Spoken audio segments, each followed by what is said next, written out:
The night sky over Earth looked calm, filled with silver stars. But deep beyond those stars, something was moving. A shadow passed through the black space. A massive alien ship unlike anything humans had ever seen. Its body was covered in dark armor that reflected no light, and its engines made no sound that human machines could detect. Yet every satellite and radar across Earth began to scream in alarm. Inside military bases, soldiers rushed to their stations, commanders shouted orders, nuclear defenses were placed on high alert. For decades, humans feared an invasion from the stars, and now it seemed to be here. No warning, no message, just the silent approach of a predator. The ship descended slowly, hovering just beyond the atmosphere. Astronomers and scientists watched in shock as the giant vessel did not fire, did not attack. It simply remained there, as if it was waiting. The world held its breath. People gathered in cities and villages, staring at the sky, wondering if this was the end. Then something unexpected happened. From the belly of the alien ship, smaller pods detached. They burned through the sky like falling meteors, but they did not explode. Instead, they landed gently in the desert outside Nevada, surrounded by silence. Within minutes, military convoys surrounded the area. Tanks and helicopters pointed their weapons at the pods. The desert air was filled with tension. Soldiers prepared to fire. But before they could, the pods opened. Everyone expected weapons, monsters, or perhaps bombs. Instead, the soldiers froze in disbelief. 3 small alien creatures stumbled out. They looked weak, almost helpless, with bright golden eyes and dark-scaled skin that shimmered in the moonlight. Their bodies were small, their movements clumsy.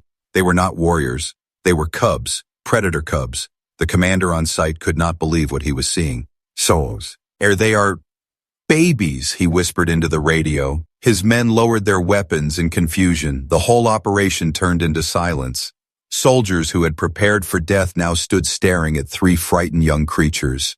The cubs looked around, their ears twitching. They hissed softly, more in fear than aggression. One of them fell to the ground, weak from the long journey. The soldiers could see they were starving, cold, and confused.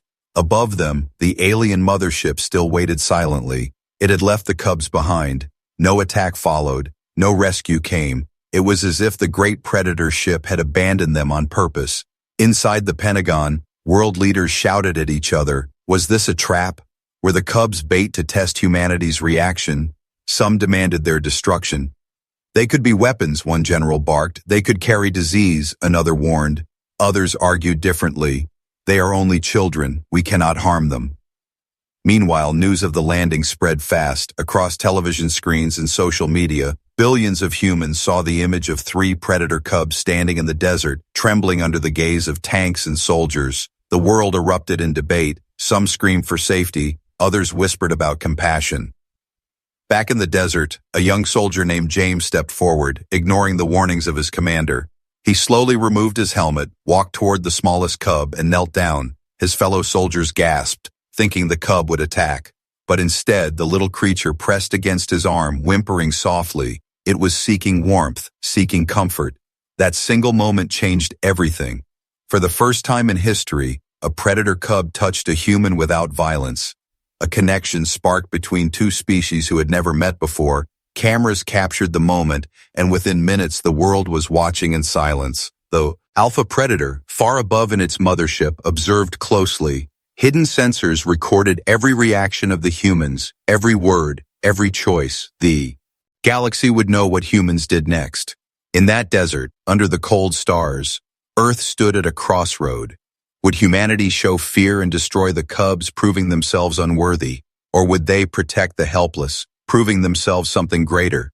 The cubs cried again, their voices echoing across the desert wind. The humans hesitated, caught between fear and compassion. And somewhere above, in the darkness of space, the predator ship waited for its answer. The test had begun. The desert was silent except for the soft cries of the alien cubs. Soldiers stood frozen, unsure of what to do. Their orders had been clear. Defend Earth from alien threats. But no one had imagined the threat would look like this. 3 helpless young creatures staring up at them with glowing golden eyes. Inside the Pentagon, screens showed the live feed from the desert. Generals and scientists argued furiously. Some demanded immediate quarantine. They could be bioweapons, shouted one official. If they grow, they could turn against us. Others disagreed. They are only children, a scientist pleaded. To harm them would make us no better than monsters. President Adams sat in silence at the head of the table. His face was pale, his mind racing. Every decision he made tonight would echo across the galaxy. He turned to his generals. Tell me one thing. Are they dangerous now? The room fell silent. Finally, a scientist spoke. No, sir, not now. They are weak, hungry, and frightened. The president leaned forward, his voice firm. Then humanity will not start by killing children. Bring them into custody, feed them, protect them, but keep them under watch. His decision sent shockwaves through the room. Half the table nodded with relief. The other half glared with anger. In the desert, soldiers slowly moved closer to the cubs. Some still aimed rifles, but their hands trembled. The smile. Les Cub was too weak to stand. James, the young soldier from before, stepped forward again. He removed his gloves and gently lifted the creature into his arms. The cub whimpered but did not resist. Instead, it pressed its head against his chest like a scared child. The cameras caught everything. The image of a human soldier carrying a predator cub spread instantly across the world. Some cheered in awe, others cursed in rage. Protests broke out in major cities. People shouted, "Protect them," while others screamed, "Kill them before it's too late." The cubs were taken to a secure facility outside Washington, a building designed for dangerous biological research. Yet when the creatures arrived, they did not behave like monsters. They behaved like frightened children. They ate food, drank water, and clung to blankets given to them by nurses. One even began to mimic human speech sounds, though broken and strange, but not everyone was convinced. In the shadows of the Pentagon, secret voices whispered, "This is a test. The predators are watching. If we fail, they will destroy us." Others whispered something darker. "If we study these cubs, we can learn their biology, their weaknesses, their weapons. Humanity could gain power no one else in the galaxy has." Meanwhile, the Alpha Predator's ship still hovered above Earth, silent, waiting. It sent no message, no threat, but its presence weighed heavily on every human soul. It was like a giant eye watching from the heavens, measuring every choice humanity made. Inside the facility, James visited the cubs often. Something about them stirred his heart. He watched them play clumsily with toys, hiss softly when scared, and curl up together when they slept. One cub, the boldest, began to follow him whenever he entered. Scientists noticed the bond and recorded everything, but strange things began to happen.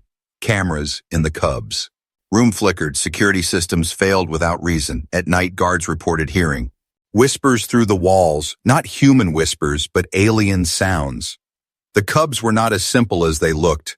One evening, as James checked on them, the bold cub grabbed his wrist and looked into his eyes. Its golden eyes glowed brighter than ever, and for a moment James felt something impossible. Images flashing in his mind, visions of stars, battles, and a galaxy filled with war. He stumbled back in shock. The cub hissed softly, almost apologetically.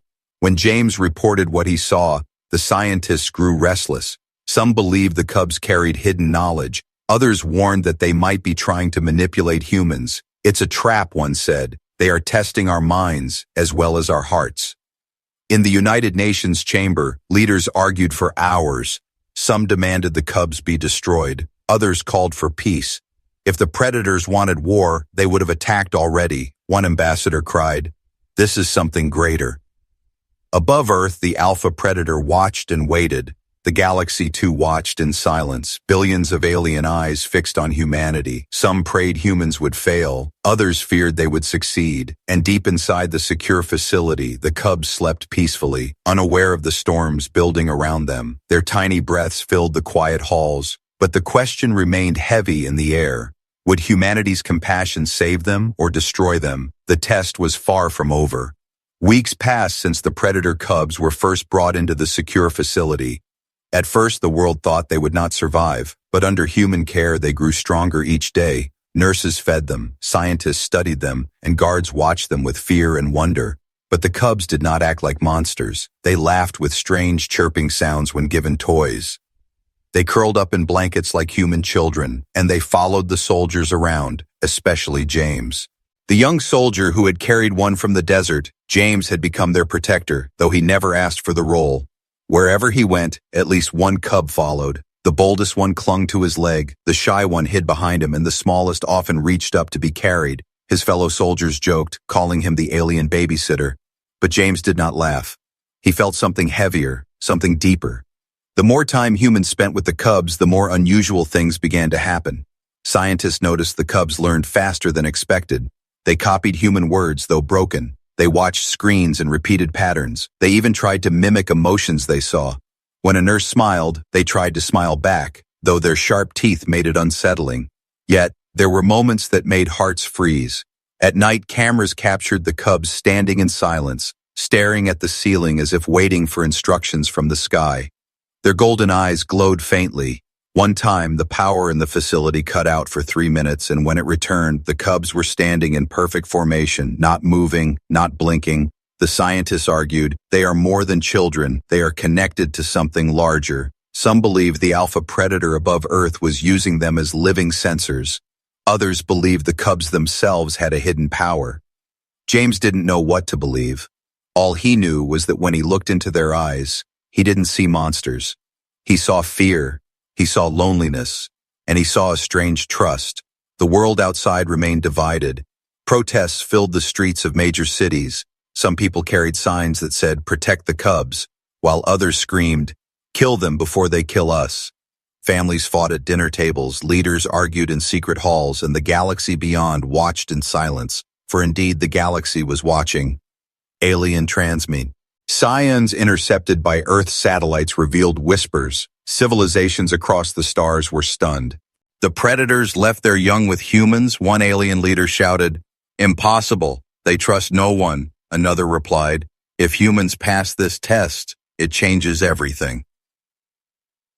Back on Earth, things took a darker turn.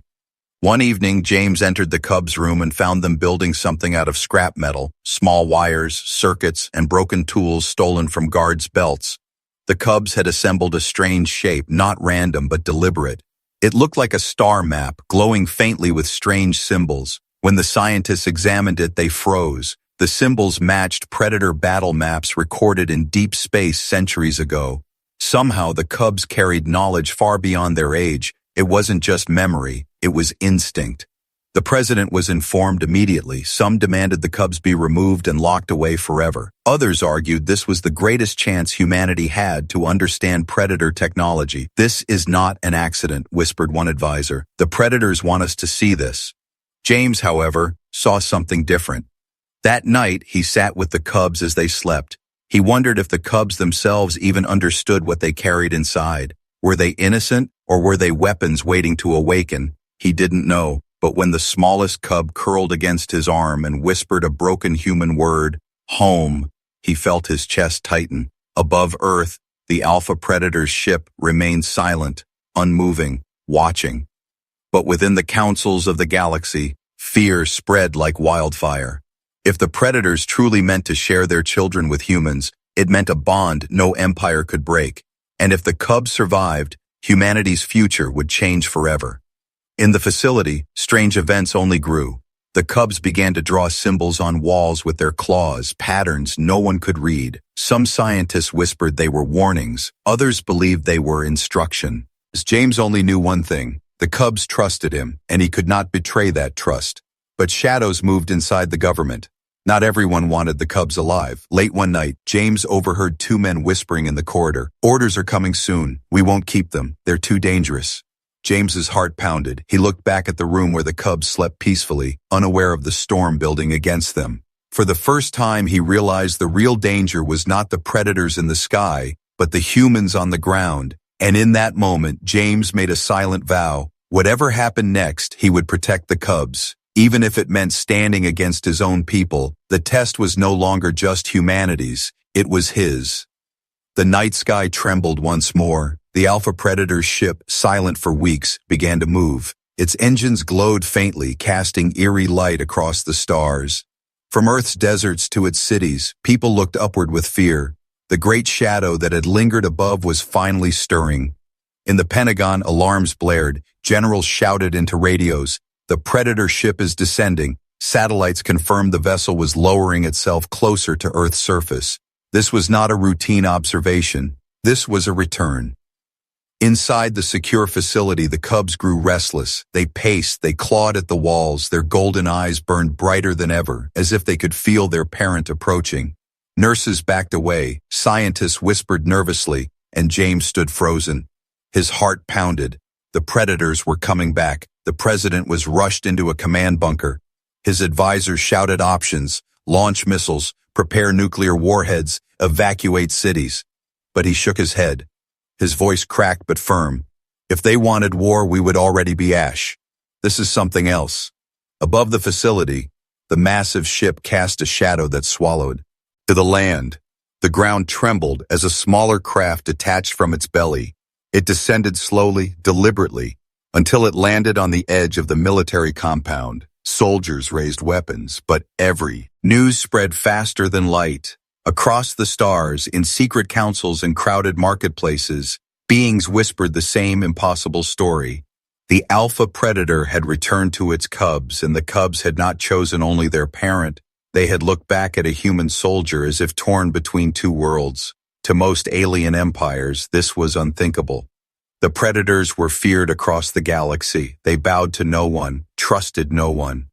Yet now their own young seemed bound to humans. The meaning was clear, and it sent waves of fear through countless civilizations. On the desert floor of Earth, the alpha predator had left a crack in the ground as its only message. Then it rose back into the sky, its massive ship retreating into orbit once more. It did not attack, it did not destroy. It only waited.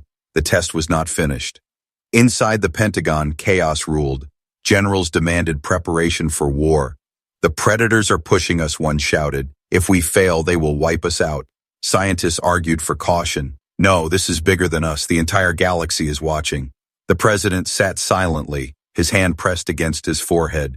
He had seen the cubs hesitate between their parent and a human soldier, and he knew what that meant. Meanwhile, the United Nations chamber erupted in shouting. Ambassadors from every country spoke at once. Some demanded the cubs be returned to the Alpha. Others swore humanity must keep them as proof of strength. One voice cut through the noise. If we kill them, the galaxy will see us as butchers. If we protect them, the galaxy will see us as guardians. Which destiny do we want?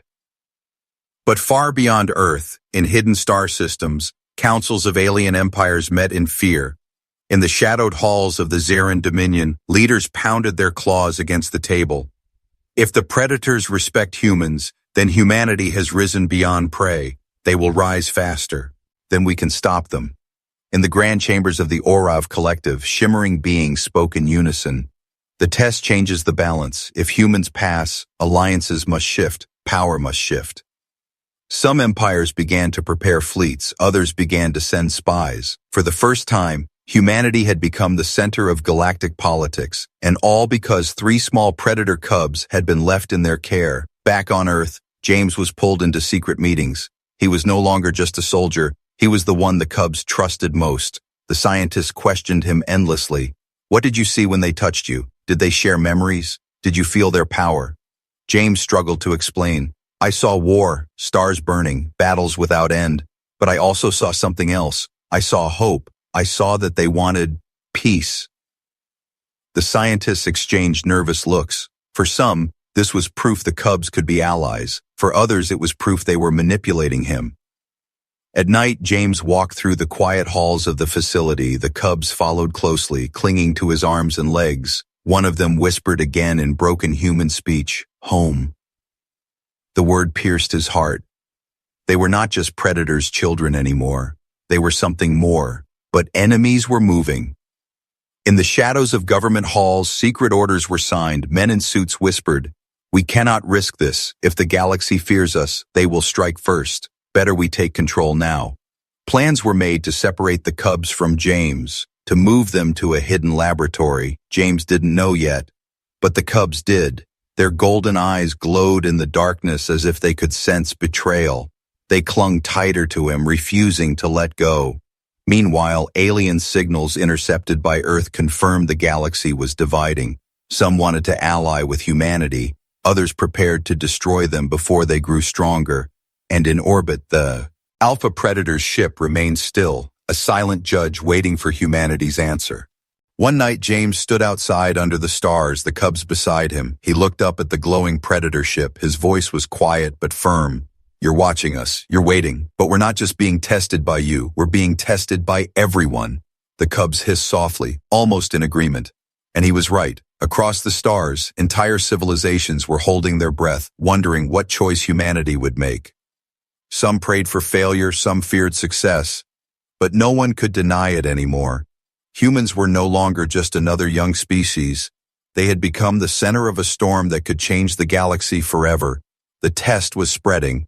It was no longer just between humans and predators. It was between humans and the galaxy itself. And James knew the next move would decide everything. The world held its breath. For weeks, the Alpha Predator's ship had remained in orbit, silent and unmoving. Yet every human knew it was only waiting, watching. And then, one night, the waiting ended. A blinding beam of light split the sky. The Alpha Predator's voice thundered across Earth in a language no human should have understood. Yet somehow, the meaning entered every mind. It was not a request. It was a command. Prove your strength, not as prey, not as killers, but as warriors of honor. The message shook the world. Armies scrambled, scientists panicked, and leaders argued furiously. Some demanded nuclear preparation, others whispered of surrender. But the Alpha had not asked for destruction, it had asked for battle, not war, but a test of courage. The president gathered his council. His voice was steady, though his eyes betrayed fear. "We cannot refuse. If we do, we are finished. The predators will see weakness, and if we fight with everything, they will see us as beasts. We must walk between." In the secure facility, James listened as the cubs paced anxiously, their puppy eyes glowed as if they understood the challenge. They hissed and growled softly, watching him with intensity. One cub touched his hand and a vision flashed before his eyes. Humans and predators locked in combat, not to kill, but to measure. The next day, the Alpha Predator descended once more. This time, it did not come alone. Smaller predator warriors emerged from the ship, towering figures clad in battle scars. Their weapons gleamed in the light, but they were not aimed for slaughter. They were meant for trial. The chosen battlefield was the desert where the cubs had first landed. A vast circle was carved into the sand by the Alpha itself. The rules were simple. Step into the circle, fight with everything you have, but no blood spilled beyond honor, no weapons of mass destruction, no cowardice. The world gathered to watch. Billions of humans sat before screens, and across the stars, alien civilizations tuned into intercepted predator transmissions. The galaxy leaned forward in silence, waiting to see what humanity would show. James was chosen, not because he was the strongest soldier, but because the cubs had chosen him. The Alpha made no secret of this. Its glowing eyes locked on him as if daring him to step forward. His commanders resisted. "He's only one man," they shouted. "We need an army." But the cubs clung to James, refusing to let go. And deep inside, he knew the truth. This was his fight. When James entered the circle, the world seemed to stop. Opposite him stood a predator warrior, its massive frame towering, claws glinting in the sun. The crowd of predators roared, and for the first time, humanity saw what true fear looked like. The fight began. The predator moved with terrifying speed, slamming its claws into the ground where James had stood seconds earlier. Dust exploded into the air. James rolled, sweat dripping. His instincts screamed to run. But his will held him. He remembered the cubs' eyes, the trust they placed in him. He would not fail. He struck with human ingenuity, using speed, agility, and tactics instead of brute strength. He threw sand into the predator's eyes, rolled beneath its strikes, and used the environment to his advantage. The predator snarled, impressed. For the first time, it was being challenged not by strength, but by human cunning. The crowd of predators roared louder. Some hissed in anger, others growled in respect. The Alpha watched in silence, its golden eyes fixed on James. The cubs cried from the sidelines, their tiny claws pressed against the barrier. The battle raged for minutes that felt like hours. James was bloodied, his arm bruised, but he refused to fall. Every strike he took, he rose again. Every knock to the ground, he pushed himself back up. And with every moment, the predator warrior grew more cautious, realizing this human was no prey. Finally, with one last desperate move, James ducked beneath a strike, wrapped his arm around the predator's leg, and pulled with all his strength. The warrior stumbled, crashed to the ground, and the desert fell silent. James did not kill. He stood panting, blood dripping, his fists trembling. And then, in front of the galaxy, he did something no one expected. He reached out his hand to the fallen predator, not in victory, but in respect. The predator warrior froze, then slowly accepted the hand, pulling itself up. The crowd erupted, half roared in fury, but half roared in awe. The alpha predator stepped forward, its massive frame casting a shadow over both combatants. It growled low, a sound that shook the earth, but this time it was not anger. It was approval. The test was passed. Humanity had proven strength without cruelty, courage without arrogance. For the first time, the alpha predator bowed its head just slightly, and across the galaxy, countless civilizations trembled, because in that moment, humanity had stopped being prey. They had become something else. The desert lay silent after the battle. Dust still floated in the air. James stood trembling, bruised and bloodied, but unbroken. Across from him, the predator warrior he had defeated rose to its feet, not with shame, but with respect. The crowd of predators growled low, their voices echoing like thunder, but none dared move. All eyes were fixed on the alpha. The alpha predator stepped forward. Its massive frame blotted out the sun. Its golden eyes glowed brighter than fire. For a long moment, the galaxy's greatest hunter stared at one fragile human. The silence was unbearable. The world held its breath. Billions of humans on Earth and billions more across alien worlds leaned closer to their screens, waiting. Then, the Alpha did something no one had imagined. It lowered its head, not in defeat, but in recognition. A bow, slight but undeniable. The ground shook as its claws pressed deeper into the soil. The predators behind it growled in shock. Some hissed, others struck their claws against their chests. A sign of respect, the cubs broke through the barrier and ran forward. Their cries echoed in the desert wind. They leapt into James's arms, pressing against him with desperate affection. And before the eyes of the galaxy, the cubs chose. They did not return only to their parent. They stood with the human who had protected them. The alpha predator's growl filled the air again. This time, it was not a roar of challenge, but a declaration. Its voice thundered across the skies, words no human could translate, yet every being in the galaxy understood. Humanity was no longer prey. Humanity had been accepted. Across the stars, panic exploded. In the Ziran Dominion, war councils shattered their tables in fury. If predators stand beside humans, then our fleets are nothing. In the Orav collective, shimmering leaders whispered in roar, a new power rises and we cannot stop it. Some civilizations screamed for war, others rushed to offer secret alliances. The galaxy trembled. Back on Earth, the president stood before cameras, his voice steady. The galaxy has seen. We did not bow, we did not break, we fought with honor, and today, humanity has earned respect beyond our world. His words echoed through every city, sparking cheers and tears alike. For the first time, humans knew they were no longer alone. They were no longer small. But James felt no triumph.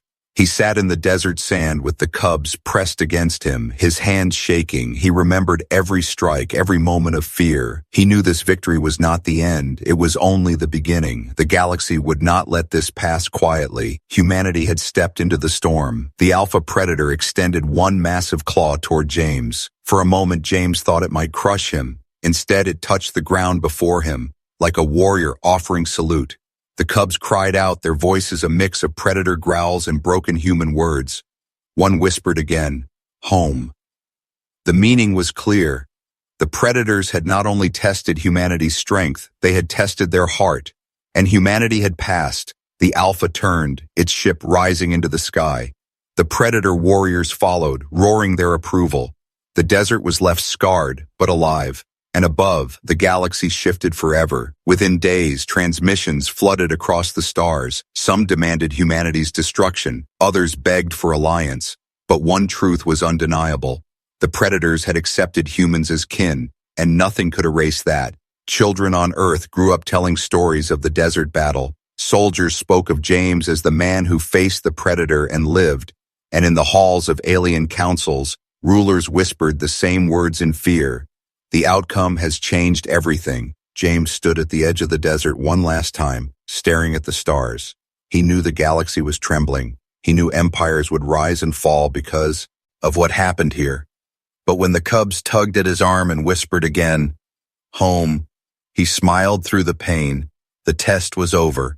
Humanity had answered, and the galaxy would never be the same again.